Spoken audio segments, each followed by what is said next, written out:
Welcome to the first part of our journey to a world where gardens and green spaces are inclusive and are ready to face the challenges of climate change. In this video, we learn what challenges await us due to climate change. So we set off and take a look at Giardino's garden together.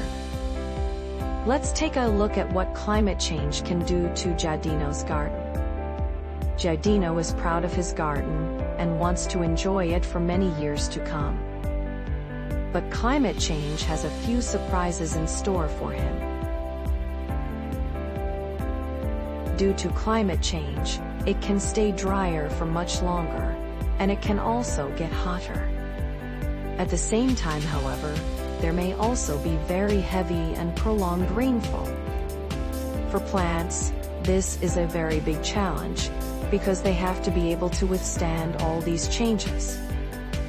Not only is too much drought or too much rain a danger, but strong storms are also becoming more frequent. These can not only uproot trees, but also damage buildings or fences. In addition, Giardino can no longer simply store its tools outside. As it gets hotter and hotter, and the hot spells last longer and longer, it gets harder and harder to stay outside for long periods of time. Especially for children and elderly people, this is a danger. Creating shade will become increasingly important.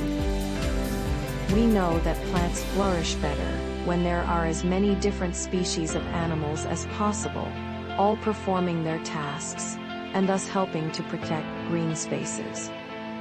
But it's not just plants that suffer from changing weather conditions. It is also becoming increasingly difficult for animals to survive when rain fails for long periods, or heavy rain floods their homes.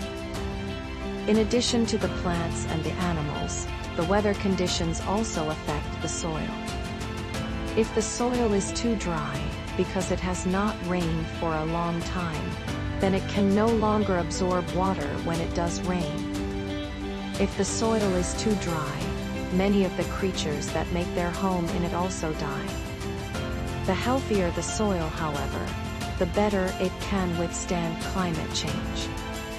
Climate change can quickly turn such a garden into a lifeless desert, and once that happens, it becomes difficult to fill it with life again. Therefore, in the future, when planning a garden or park, we must already think about how we can protect the plants, animals, and people in it. For Giardino, this means that he will have to redesign his garden if he wants it to withstand the changes brought about by climate change. Giardino must therefore bear in mind that it will rain more in the future and in less time. At the same time, however, there may also be longer periods of drought. If there are more and stronger storms in the future, Giardino will also have to find a solution for this, as well as for the fact that it will get hotter. This will not only affect his plants, but also his animals and of course the people who want to visit his garden. And the foundation of such a garden is, of course, a healthy soil in which animals and microorganisms feel at home, and which can store a lot of water. So how can Giardino prepare its garden for climate change? Does he have to give up his dream of a colorful, lively, and thriving garden? Or are there ways in which he can turn this desert back into an environmentally friendly oasis for himself, his family, and his friends?